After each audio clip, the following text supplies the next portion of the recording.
percobaan tentang pemantulan cahaya. Berikut alat dan bahan yang sudah saya sediakan.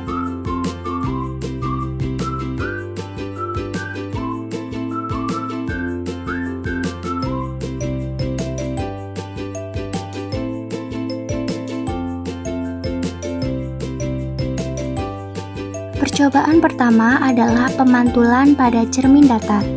Langkah pertama, saya akan susun lampu senter celah cahaya di depan cermin datar yang sudah saya siapkan. Jadi susunannya seperti ini.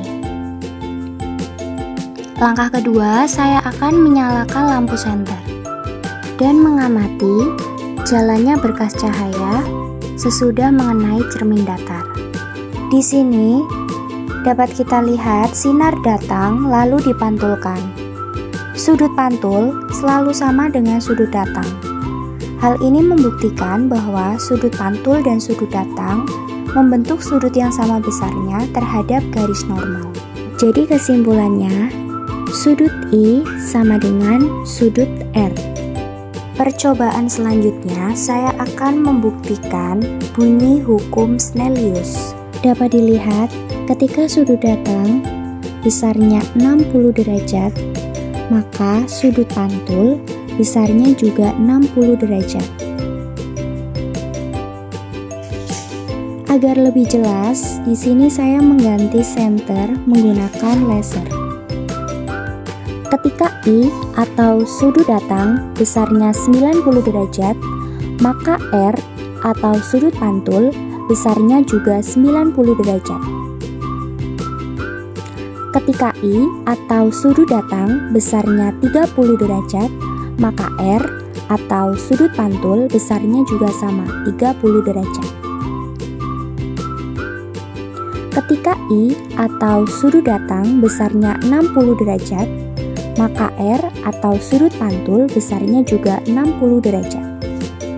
Percobaan selanjutnya, saya akan meletakkan benda. Dalam hal ini saya menggunakan lilin. Saya letakkan di depan cermin datar dan akan saya amati bayangannya selama benda itu saya geser-geserkan di depan cermin datar. Kemudian saya akan mencatat sifat-sifat bayangan yang dibentuk oleh cermin datar. Saat saya meletakkan benda di depan cermin datar, bayangan yang terbentuk adalah sama besar, tegak, dan juga maya. Saat saya geser lilinnya, bayangannya pun ikut bergeser sesuai dengan arahan saya. Ketika saya dekatkan, bayangan juga ikut mendekat. Ketika saya jauhkan, bayangan juga ikut menjauh. Lalu ketika saya ukur menggunakan penggaris, jarak antara cermin dan lilin sama dengan jarak antara bayangan dan cermin. Di sini jaraknya sama, yaitu 10 cm. Jadi bayangan pada cermin datar adalah maya, tegak, dan sama besar. Percobaan selanjutnya adalah pemantulan cahaya pada cermin cembung. Ketika saya dekatkan cermin cembung pada lilin, cahaya tersebut akan dipantulkan dan sinar pantul akan menyebar. Dapat dilihat pada layar putih, di sini cahayanya menyebar. Lalu ketika saya jauhkan cermin cembung, cahayanya menyebar makin luas. Jadi, sifat bayangan cermin cembung adalah maya, tegak, dan diperkecil. Untuk percobaan selanjutnya adalah pemantulan pada cermin cekung. Ketika saya dekatkan cermin cekung ini di depan lilin, dapat dilihat cahayanya terkumpul dan terfokuskan pada satu titik. Hal ini dikarenakan cermin cekung mengumpulkan dan memfokuskan cahaya. Pada saat cermin didekatkan, sifat bayangan yang terbentuk adalah maya, tegak, dan diperbesar. Saat cermin dijauhkan, cahaya yang terbentuk adalah nyata, terbalik, dan diperkecil. Kemudian saat cermin cekung ada di tengah-tengah, bayangan yang terbentuk adalah nyata, terbalik, dan diperbesar. Selanjutnya, saya akan melakukan pengukuran jarak benda dan jarak bayangan pada cermin cekung. Untuk pengukuran pertama, antara jarak bayangan dengan lilin adalah 10 cm. Sedangkan jarak lilin dengan cermin adalah 5 cm.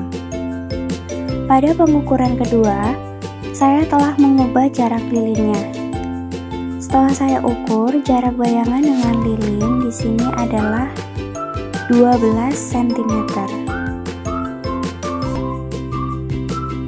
Lalu untuk jarak lilin dengan cermin, saat saya ukur, jaraknya adalah 6 cm.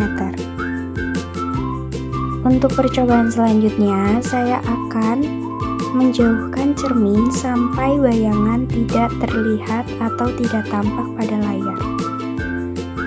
Lalu saya akan ukur berapa sentimeter jarak sampai tidak terlihat adanya bayangan pada layar.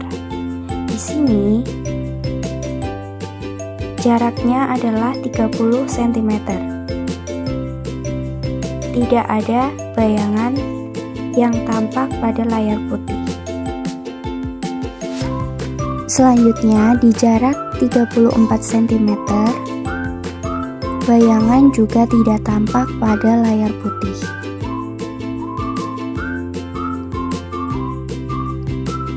Saya jauhkan cermin lagi. Di sini di jarak 36 cm. Pada layar putih tidak tampak ada bayangan. Dan saya jauhkan lagi di jarak 38 cm. Di layar putih juga tidak tampak ada bayangan.